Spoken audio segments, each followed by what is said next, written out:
क्या हुआ? पिताजी पैर में मोच तो नहीं है? कुछ नहीं हुआ। चलो उठिए। आराम से।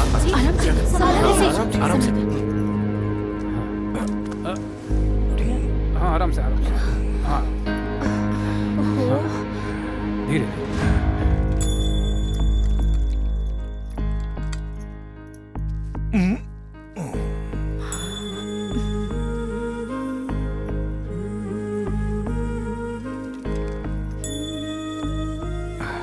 डॉक्टर साहब आप घर पर रेडी रहिएगा, राजू आपको लेने के लिए वहाँ आ रहा है।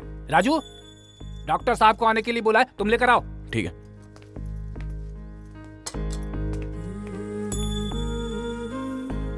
पता नहीं सुबह उठकर किसका मुंह देखा था। देखिए तो पाँव कितना सूज गया है।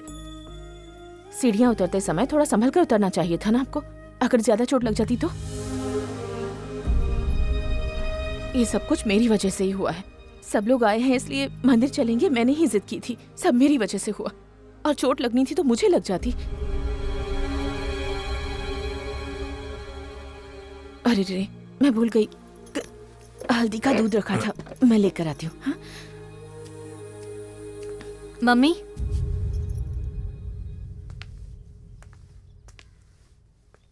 ये सब क्या है?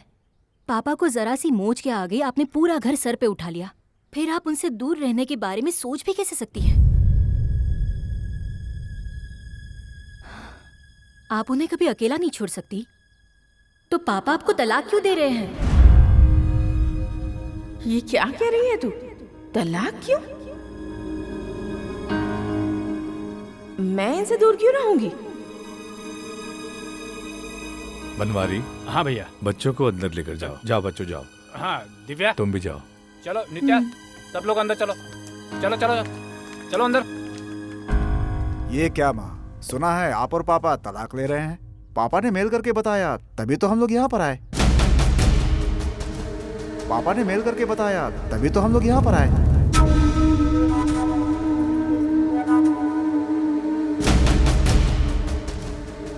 पिताजी, माँ को तलाक के बारे में पता नहीं है क्या?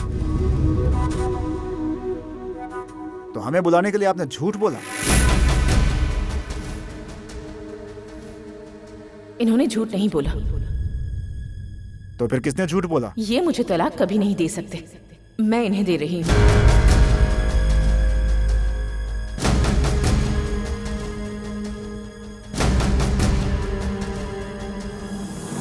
मैं ठीक कह रही हूँ ना जी? यही सच है ना? और इतने साल साथ रहे हैं तो एक दूसरे को चोट लगने पर तकलीफ तो होती ही है ना। त्योहार के बाद मुझे कौन अपने पास रखेगा, फैसला कर लो।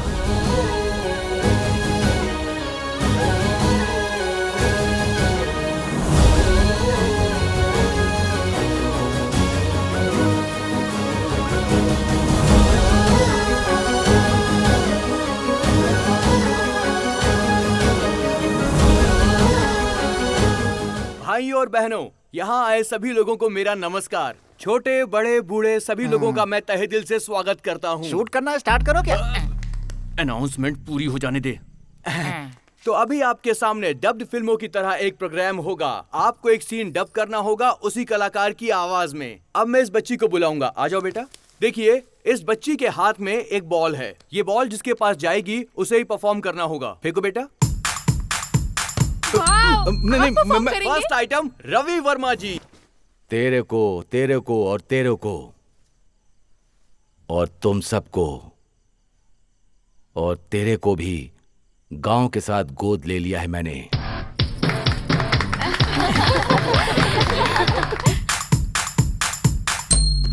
भाई सुपर एक्टिंग, फंस गए आप। क्योंकि हम आपसे बहुत प्यार करते हैं, लेकिन अभी वेट करना हमसे नहीं होता। अगर हो सके तो हमें माफ कर दो, और अगर नहीं होता तो हमें सजा दो। पर भगवान के लिए आप हमें भूलो मत। हाथ जोड़कर बोल रहा हूं आपसे, दया कीजिए हम पर। फोन करो गौतम। मुझे इसी वक्त पिताजी से बात करनी है।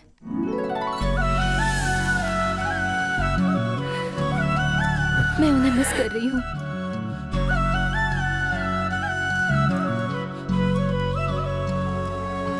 मदद करना कोई बड़ी बात नहीं है, कब किसकी मदद करना है वो बड़ी बात है। अब अगला सीन आपके सामने पेश है। जूनियर एनटीआर कल्याण बाबू। मैं तो मुझसे बच कर नहीं जा सकता। फिर किसी लड़की को छेड़ा तो टुकड़े टुकड़े कर दूंगा।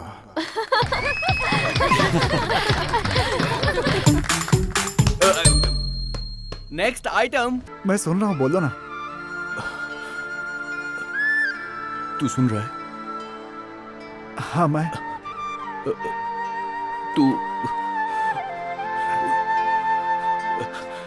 तू अभी इसी वक्त मेरे पास आ जा।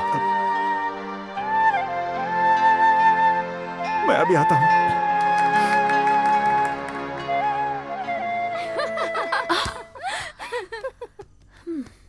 हाँ बेटर है। खाना कहाँ से लाएंगे? पढ़े लिखे हैं तुम भी और मैं भी। 24 घंटे करेंगे क्या सिर्फ लड़ाई और झगड़ा? अगर हम दोनों शांति से रहें बस वही काफी है। जिंदगी में शादी बस एक ही बार होती है, बार बार नहीं होती। शादी तो दो दिलों को जोड़ने वाला रिश्ता होता है। मैं ठीक बोल रही हूँ ना? हाँ, तो अगला आइटम पेश करने के लिए मैं बुलाऊंगा अपने प्यारे दोस्त बद्री और शुभ लक्ष्मी को, जो करेंगे ब्रह्मानंद की एक्टिंग। कल से कॉफी मांगूंगा तो हाथ में दोगी क्या? कहाँ जा रही है? प्लेट लेने जा रही हूँ। अच्छा तो मैं क्या करूँ? जब तक तू आएगी इसे वर्ल्ड कप की तरफ पकड़ कर रखूं क्या? इधर दीजिए। मुझे कोस रही है? क्या मैं? तो क्या मैं?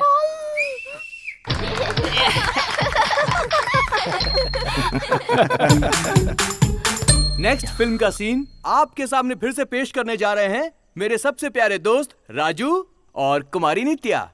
और रोज तुम्हारी ये तड़प देखकर मैं तुम्हें अच्छे से महसूस करता हूँ। तुम्हारे लिए, बस तुम्हारे लिए जानकी, हमारी इंदुमती की बेटी की शादी के कार्ड किसी को भी पता चले बिना ही मैंने अमेरिका भेज दिए। हाँ सच में? हाँ जानकी, तुम्हारी आंखों में खुशी की झलक देखे हुए काफी दिन हो गए। तुम्हारी वो खुशी भरी आंखें देखने के लिए ही मैंने अपने हाथों से शादी का इनविटेशन अमेरिका भेजा। क्या मेरे लिए? ये सब आपने मेरे लिए किया, मेरी खुशी के लिए किया। ये सब सुनकर मुझे बहुत अच्छा लगा। बस मुझे और कुछ नहीं चाहिए। कुछ नहीं, कुछ भी नहीं।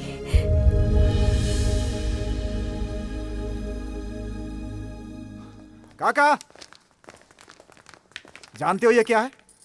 जिसे माँ और पिताजी ने साइन करने के लिए लॉयर के पास भेजा था, ये वही नोटिस है। मैंने पहले ही कहा था, ये मिलकर नहीं रह सकते। हम अपना टाइम वेस्ट कर रहे हैं। सुनी? नहीं, किसी ने नहीं सुनी मेरी बात। अब अपनी आंखों से देख लो। क्या बात है? बोलिए। बोलने के लिए क्या बचा? मेरी बात तो सुनिए। अब तक हम लोगों ने तुम्हारी हर बात सुनी है। तू खड़ी खड़ी देख क्या रही है? जाके सामान समेट। प्लीज एक बार मेरी बात तो सुनिए। क्या सुनूं? क्या सुनूं मैं?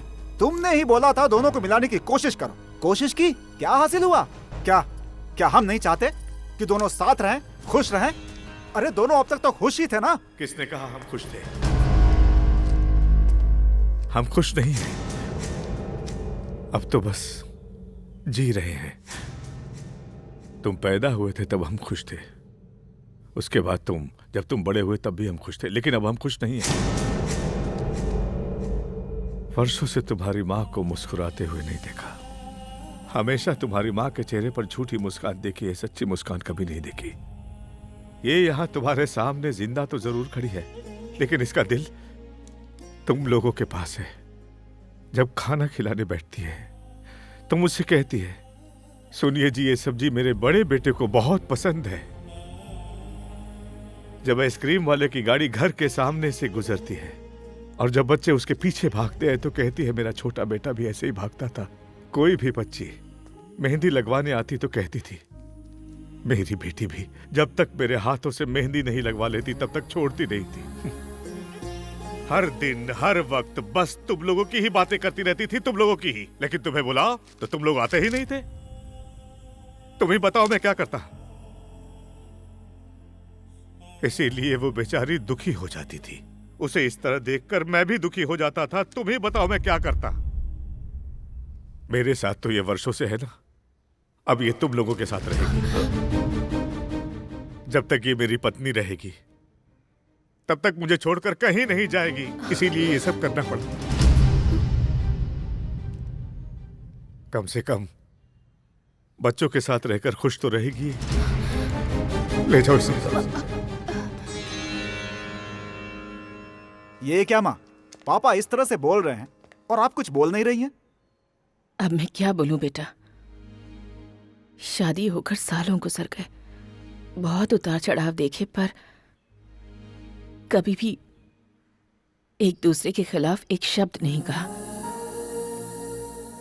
और आज तुम्हारे कारण मैं उनसे दूर हो रही हूं, और इसकी वजह तुम लोग ही हो।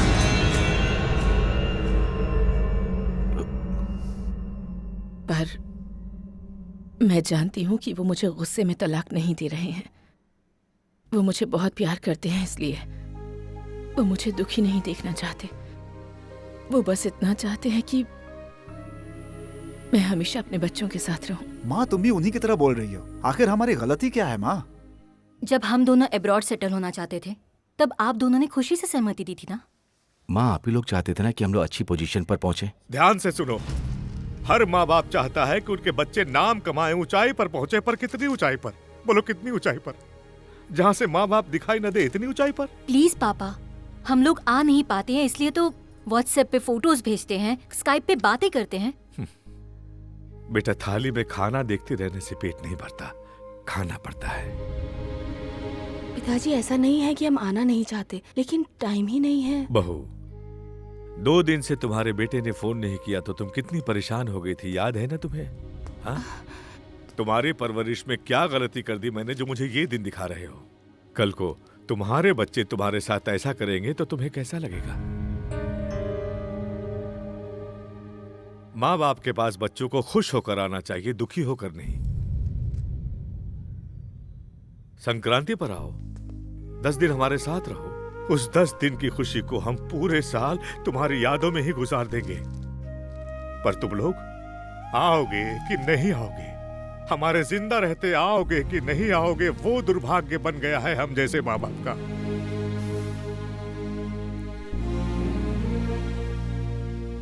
हमारे हेडमास्टर प्रकाश राव मर गए थे, उनके बच्चे विदेश से नहीं आए थे। जानते हो उनका दाह संस्कार कैसे किया गया? जैसे अनाथों का दाह संस्कार होता है वैसे किया गया था।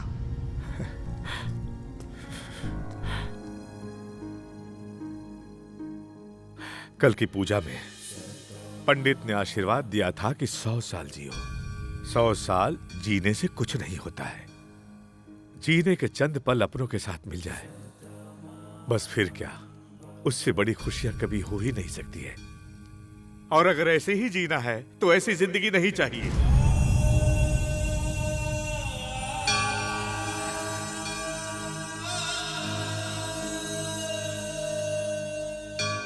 पापा, हम लोग का भी दिल करता था कि आपके पास आए, लेकिन टाइम नहीं है ना बेटा। हर तीसरे महीने के बाद मौसम बदलता है। जो तनख्वाह देता है उसके लिए 4 घंटा ओवर टाइम कर सकते हो, और जो तुम्हारे लिए जीता है उसके साथ बिताने के लिए 4 पल भी नहीं। बेटा, अब हम दोनों 5 या 10 साल और जिएंगे। अगर साल में एक बार भी आ जाओ तो हम दोनों अपनी बची खुची जिंदगी कुछ साल और जी लेंगे। कम से कम ये मौका तो हमसे मत छीनो।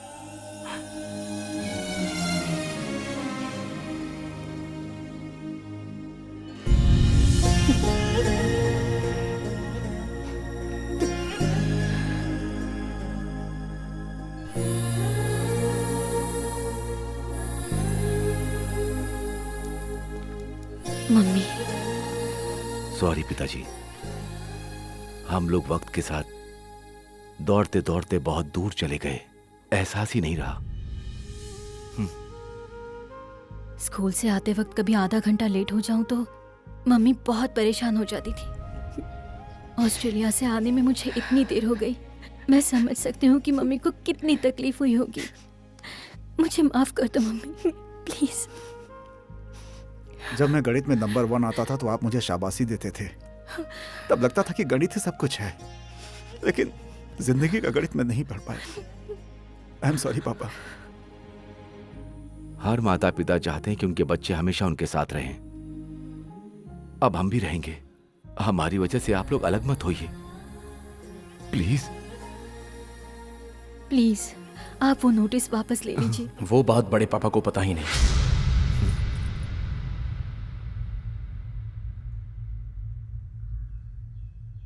वो नोटिस मैंने भेजा है।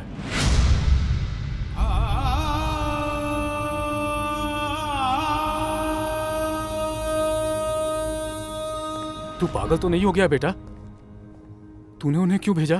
ताकि इन दोनों का दर्द ये लोग समझ सके। आप दोनों ने घर में बात करना बंद कर दिया था। आप लोग घर में खामोश घूम रहे थे, मैं बर्दाश्त नहीं कर पाया। मुझसे सहन नहीं हो रहा था। जब से होश संभाला है, आपकी आंखों में कभी आंसू नहीं देखे। लाइफ में फर्स्ट टाइम नदी के किनारे आपकी आंखों में आंसू देखे।